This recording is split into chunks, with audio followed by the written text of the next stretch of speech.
Hello! Welcome back to another episode of Grandma's Journals.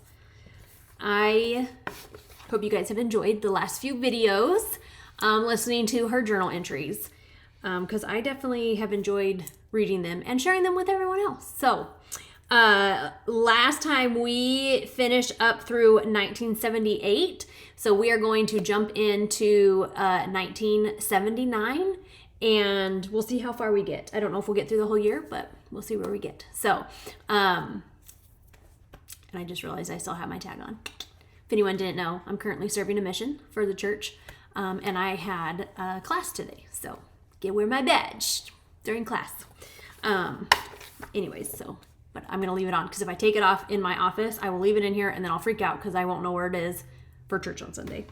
Anyways, okay, so 1979. So we're jumping into January 14th, 1979. We have been getting boxes packed and ready, getting ready for another trip at the end of the month down to Elfrida. That's all. January 31st, Wednesday. We left early that morning for Elfrida. As we entered the valley, all of the mountains were covered with snow, silencing the world around us. It was a beautiful sight, and we were both silent with our thoughts. Thursday, Alec dug 15 holes and planted trees. It was cold and windy that day, but we survived. Friday, about 10:30, Jim and Jeanette and the boys arrived. Clint, Tanner, and Justin. They stayed upstairs at Nellie's, and she had a broken pipe, so they had no water. We had a broken pipe in the trailer, so we had... I'm assuming that's supposed to say we had no water. But I wrote we had to have water. They had to get water. Sorry. Jim and Alec planted the rest of the trees. Saturday, 52 trees in all that were planted. Sunday, we went to Sunday school and church. The boys are quite a handful, and it took all of us to watch them. Danny, Ruth's grandson, came to visit over the weekend, and we visited with him and listened to some of his missionary stories. And this is a picture of Danny right here. Jim made noodles and chicken, and they were delicious. I'm going to pause and put in my own words here. There's a few times in what I've gone through that Grandma mentions like Jim making noodles, and every time I read it, it just makes me smile because I can remember Uncle Jim making noodles, like when they lived at the dam. Like I can remember going to their house and there being like noodles everywhere drying on the tables. Anyways, so little fun memories that pop into my brain even while I'm reading these. And obviously I'm sure all of his kids remember it and probably some of his nieces and nephews as well. So Jim made noodles and chicken and they were delicious. I was sick at my stomach all day, not from the noodles and chicken. I was sick before then, stayed sick for 3 days. Monday, the 5th, it snowed, it rained, it hailed, and sleeted. It was so wet, muddy, and a mess. And those 3 little boys could not go outside. Jim and Alec's truck were stuck in the mud, so the mail and shopping was done in Granddad's truck, a 59 Chevy. Tuesday, the 6th, it was still muddy, but the weather was nice. Alec and Jim trimmed trees and watched the boys while Jeanette and I attended Relief Society. The sisters were so friendly and pleasant. We were given a lesson on chastity. It was an excellent lesson. When we returned, Tanner was mud from head to toe, but he had fun helping Dad and Grandpa. We had a birthday party for all 3 kids. We had a fun time, except for having to stay in all the time. The kids headed for home in Bowie that evening. Hugs and kisses and family prayers sent them on their way. So fun. Now we're going to jump all the way to May. So a few months that she didn't write. May 4th, 1979. We were all on our way to the ranch. We put our for sale sign up April 24th and we sold our house April 31st. It was a mixed emotion affair. 17 years in this little abode. All our children were raised here. It's not easy knowing you will leave a community, that all of your friends and family are close by, a home that you have put together almost from scratch. It's nice and comfortable and the yards are beautiful, but we know we are supposed to make this move to build another beautiful home and progress a little further in spiritual things. Our children are on their own and making their own way. Lori will be married on May 26th, but we are very sentimental and the move will be hard. We are looking forward to the move because of the good things that are there. The ranch we have always wanted, the acres, the big home for all the grandkids. Closer to Granddad, he needs us and our help. Alec will be able to attend his meetings at church. We will all be able to work together and make those things happen that we want to happen. If all goes right, we will make our last trip July 1st and start a new adventure in this wonderful land. So fun watching them make, these big life changes. Okay, let me get my new stack here. All right, May 26, 1979. It was a busy day. Lori will become Mrs. William Fricke at 1 o'clock. Stephen, Jeanette, Cheryl King, and I were busy all morning setting up the wedding decorations. Not too many, just enough to make a nice garden reception. The wedding was beautiful. Charles Randall, the new bishop of Lehigh First Ward, married them, and everything went right on time. And I do believe I have a picture of that right here. All right, May 28th, 1979. Alec and I loaded the trailer with everything possible and left for Elfrida. It was a quick trip, but we were hoping it would be our next to last trip. As time comes closer, it really is scary. We know we will be giving up a lot, but we also know we will be gaining so much more in the long run. But it just isn't that easy. It took Alec and I all day to unload. The big room upstairs is getting smaller because we have almost everything we own up there except our furniture. We returned on the 2nd of June. June 11th. Alec and I met Harold Chimas? I don't know his last name. Chemas at the title building. He paid his down payment and made the house sell final. The closer time comes, the more nervous we get, although we still have a good feeling about the whole thing. It seems as though everyone tells us what a pretty place we have, and how can we stand to go away and leave it? It sure doesn't make it any easier.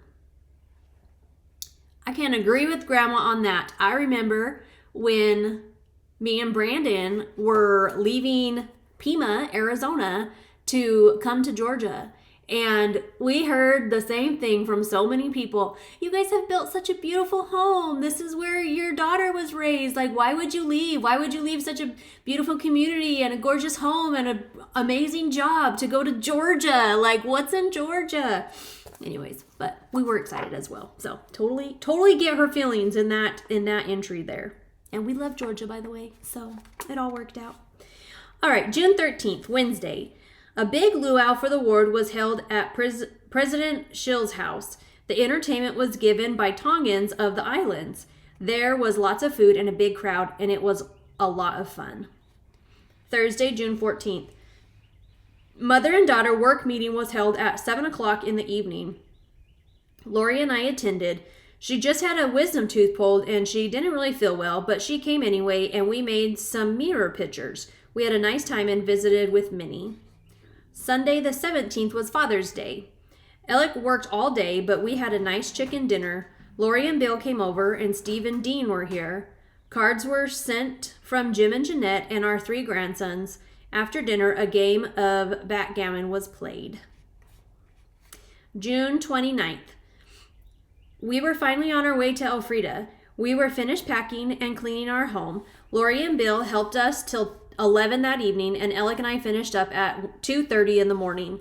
I knew the time was getting close, and this would be the last time I would vacuum floors and clean walls and dust in our cute, comfy home. As we loaded in the last box we could and put remaining boxes in the storage room for Steve to bring down next week, we walked down the road a few houses to get Steve up so he could come back to the house and have family prayer. Oh, how I hated to go back in the house. Its walls were bare, and excluding all furnishings, it wasn't home anymore. But the memories would always remain. Our children grew up in that house, and so did most of our neighbor kids. We built it from the inside out, and it took us 10 years to do it. The yards were beautiful, and we always took care of them. As we knelt in prayer, all of these thoughts came to my mind, and the tears welled up in my eyes before Alec was through with the prayer. The tears were running for memories gone past. As we stood, my son said, "Mom, don't cry. I'll be down next week." As long as he thought that all I was crying for, as long as he thought that was all I was crying for, I let him think it because it was a good excuse and I didn't have to explain. We left at 4:30 that morning, and it was hard leaving Steve and Lori behind, but they have to make their own life, and I have to let them go. We arrived in Elfrida at 9:30 a.m., so it took us 5 hours, which was not bad for the load we had. We arrived and unloaded, putting things upstairs and in the garage. Nellie had our bedroom all ready for us, and we stayed in the house, sharing it together until her trailer comes. She really has a heart of gold and is really a sweetheart. So they've made it to Elfrida. July 4th, 1979. We spent the 4th at the Elfrida Ward Church. They had a flag lowering and a pie and ice cream social. Not too many attended, but it was real nice. July 10th. They brought Nellie Woodward's trailer today, and she was happy, and so are we. That meant she would be moving in soon, and we could get moved in here soon. They will probably spend this week getting her gas and electric in and putting in a cesspool. It's a slow process, and I feel like a woman without a home. But I know if I am patient and will wait things out, that the Lord will bless us and things will work out the right way. July 11th. Skylab dropped down today, and most of it fell in the Indian Ocean, but a few parts scattered in Australia. We are just glad that it did not hurt anyone and it didn't cause any damage. I don't know what Skylab is. I probably should maybe, but maybe I'll look it up. But it came down on July 11th, 1979. All right, August 9th, 1979. We celebrated Grandma Ruth's birthday with a cake and sang happy birthday. This was on a Thursday. The following Sunday, August 12th, they asked me to be a Blazer A primary teacher. And they asked Alec to take the Weeblos so we could work together with the same class. I still think it is odd. We've been here for almost 2 months, and that is the only jobs we have been given. So those were their callings in church, which neither of those things exist anymore. There's not Blazers in primary anymore, and there's not Weeblos because there's no Scouts anymore. But those were their first callings in Elfrida. August 19th, Sunday. I guess I spoke out of turn because they asked me today to be the homemaking leader and teach camping sorry, I'm going to pause here. So she writes MIA, so like Mia, but I'm assuming that is abbreviation for like mutual. Maybe I should look that up real fast. What did that stand for? Some of you might be screaming at me right now. Let's see. LDS meaning of MIA. Mutual Improvement Association. Okay, so that's what like Young Women's and stuff was called back then. So this was a youth organization for young men and young women focused on spiritual and personal growth. So MIA or Mutual Improvement Association. There we go. Okay, so she was called to be the homemaking leader and to teach camping. And I'm assuming they called it MIA. So with the Blazer class, and I teach a sister who lives 25 miles from here, I think it will keep me busy. They still have not asked Alec to a position other than Weeblos, but I have a feeling they are saving him for a special calling, and I think he thinks so too. He has felt many times a need for communing to be called to a job that requires much service of him. Time will tell. August 26th, Sunday. All of our children were supposed to be here this weekend, but Lori had strep throat and was unable to come, and Steve was working out of town, so the only ones that showed this weekend was Jeanette and the kids. But we enjoyed them and hope the rest of them could come another weekend. I was set apart for my homemaking job and for my Mia job in the church. Brother Thomas, first counselor in the bishopric, set me apart. What a beautiful blessing he gave me. If I don't do a good job, it won't be anyone's fault but my own. He is certainly a man with the Spirit of the Lord to guide him. All right, now jumping, I guess not too far. September 1st, 1979. Steve arrived last night. We were glad to see him and know he was all right. Jim and Jeanette and the boys came today, and Bill and Lori also arrived.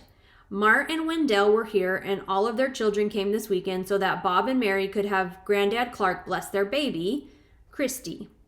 It was nice having all of them here. Alec's mother, Blanche, and Doc, his stepdad, were also here. Okay. September 2nd, 1979, Sunday.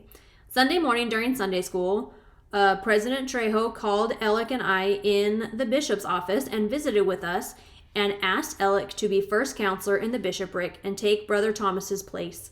It's a big responsibility, but I know Alec will do a good job and serve well. It did not come as a complete surprise because something in our hearts told us Alec would receive a big challenge when he moved to this ward. Granddad Clark blessed Christy Holly that day. Lori and Steve and I all bore our testimony. It was a very special day for all of us to remember for a long time. We know if we keep the commandments, the Lord will bless us in all things. How true that is. Wise words from a wise woman. All right, November 27th, 1979. October and November have really slipped away. The month of October was dedicated to birthdays, starting with Alec's mom, Blanche McCullough, on the 7th. We couldn't be there, but sent wishes and phoned her to sing happy birthday. So obviously, Grandma Blanche did not live in Elfrida at this time yet. But I know that when I lived in Elfrida, when I was little, Grandma Blanche just lived across the field from us in the house over there. So eventually she makes it to Elfrida too. Let's see. That Sunday the 7th, the wives of the bishopric prepared a beautiful dinner for members of our stake presidency who was with us for the day of stake conference. On October 10th was the New Beginnings program for Mia. I was to be the main speaker. How special it was to talk to such a beautiful group of girls and be able to bear your testimony to the truthfulness of the gospel. The garden was coming to a close, and we were counting odds and ends of everything to bring the ends of summer together. We celebrated Jim and Jeanette's birthday on the 28th, which was Jeanette's birthday. Jim's is the 22nd. Alec and I traveled to Bowie with cake, gifts, and a bundle of love to help with the celebration. October 30th was my mother's birthday, Mary Latimer, and greetings were sent her way. The 1st of November, we were still carrying items from upstairs and putting the house together with pictures and personal touches. Much cleaning and work still to be done. Alec has cleared a lot of wood and dead trees, but so much more to do. We will never lack for something to do. The Elfrida Ward has a great bunch of youth, and we had them all over for a youth fireside. There were about 20 youth and their leaders. We were so impressed with their courtesy and the reverent way they listened to the lesson. Afterwards, refreshments were served, and the youth did all the serving and cleanup and thanked us for having them. What a great bunch of kids. Thanksgiving was a real nice week. All the kids were here. Lori and Bill, Steve, Jeanette, and Jim. Sorry, I'm making corrections on my paper here. And Clint, Tanner, Justin, Blanche and Doc, Nellie, Ruth, and Clark. We had turkey for the first time in 2 or 3 years. We also had Jerusalem artichokes instead of mashed potatoes. We had acorn squash with butter and honey instead of sweet potatoes. We had green beans out of the garden. Artichokes and squash were also out of the garden. We had cranberry salad, homemade rolls, pumpkin, mincemeat, sweet pudding for dessert. Well, that all sounds delicious, except for I don't know about mincemeat. The kids all stayed till Saturday. Then all returned home. It was a happy and sad time. Stephen told us that he had been excommunicated from the church. It really hurt deep inside because we knew he has a beautiful testimony of the church, but we also at the same time really loved him for the courage he had to clean himself through the church court and repent of the things that he had done. He also told us of Jeanette being excommunicated for a sin she committed some years back. She has not told us of this yet, and I am sure she will as soon as she is ready. Both have been active in the church and have beautiful testimonies, but Satan is so strong, and when he gets hold, it's hard to shake him loose, but I am proud that they have the courage to do what is right. November 26th, Alec and I took our first trip back to the Mesa area. We had lots of shopping to do for the house, hot water tank, doors for the den. We want to remove a big sliding door and put in double doors and a window. Curtain material for front room, paint and brushes, canvas for oil painting, a few Christmas gifts, personal items, and a little grocery shopping. We stayed with Bill and Lori. We had family home evening Monday night. Steve gave a beautiful lesson on the father being the patriarch of the home and how much his father meant to him. Tuesday night, we went out to eat with our friends from Lehigh area. Chuck and Marie and Corey and Vonda had a nice visit. Did a little shopping at the new Fiesta Mall. Insert here. I loved when I read that. The new Fiesta Mall. Because now, anybody that knows Fiesta Mall, it's not there. It's gone. But in 1979, it was brand new. So, funny things like that make me chuckle. Wednesday, we left Lori's at about 10 a.m., finished up our shopping around 2, and headed for home. We stopped at O'Malley's Lumber to pick up our doors. We had to unload the pickup in the middle of the parking lot to get our doors and then reload everything back in. We saw Art Freeman in there and had a nice visit, mostly about Steve.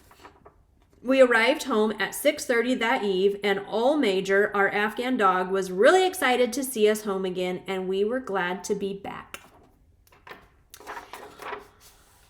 I do not miss the days of having to travel to, hours to a big town to have to shop and stuff. I will tell you that. That is what they had to do. That's what you had to do when you lived in Elfrida. All right, one last entry, and we are done with 1978. So December 1979. December was here before we knew it. Nellie left to go to Indiana to be with her son and 2 grandsons through Christmas. The 10th was my birthday, and Jeanette and Jim, the 3 boys, came and brought a cute decorated cake and a beautiful handbag that Jeanette had made. December 15th, on a Sunday, we had our first awful waffle. We made green and red waffles and bacon and sausage and invited all our neighbors and all of those in the ward.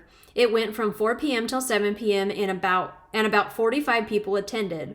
All those who helped wore red t-shirts and Santa hats. Alec, Doc, Steve, Darlene Nelson and her boyfriend, there's Darlene Nelson and her boyfriend, Arlen, Danielle Nelson, Doug Nelson and his girlfriend Lisa, Carrie and Eric Powell all helped cook waffles and serve. It was a success and lots of fun. On the 18th, we took care of the 3 grandsons, Clint, Tanner, and Justin, while Jim and Jeanette went to Mesa to shop for Christmas.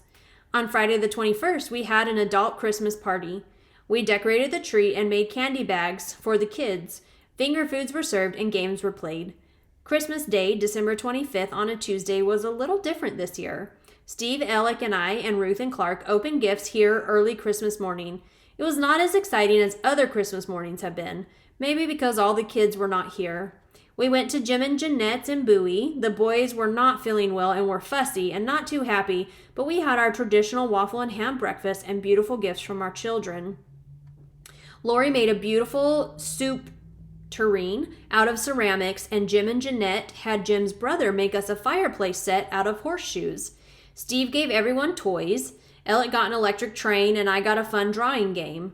Lori and Bill were not here this Christmas. It was Lori's first time for not being with us, and I know it was hard on her because it was hard on us. It was a nice day. Alec gave me a beautiful old-fashioned telephone, and how disappointed I was when his gift did not even get here for Christmas. The most fun was making table and chairs for my grandsons. I painted them red, yellow, blue, and painted animals on each of them and their name. I had, she jumps like from things a lot, but so she painted them with their names, period. We had a progressive dinner on the 29th for the adults starting out at Jim Collette's house for appetizers and salads. At Bob Collette's and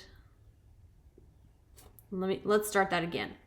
Progressive dinner at Jim Collette's house for appetizers and salads at Bob Collette's and main dish at George Nelson's. and dessert at our place with games to wind up the evening for our New Year's party. And that's a wrap on 1979. So they had a good busy year moving and getting adjusted to a new place and all the changes that came with that, which I think we have probably all experienced ourselves. So we will wrap up there, and in the next video we'll jump into 1980. So we're getting closer to more grandkids being born, more weddings happening. So fun things are coming, and hope you guys enjoyed that. And if you're not watching like the YouTube video, I apologize that you aren't able to see the pictures, but if you want to see any of the pictures that I say I have that I'm going to throw up, just jump over to YouTube and you can watch it on there. Yeah, I hope you guys keep listening and keep enjoying. Goodbye.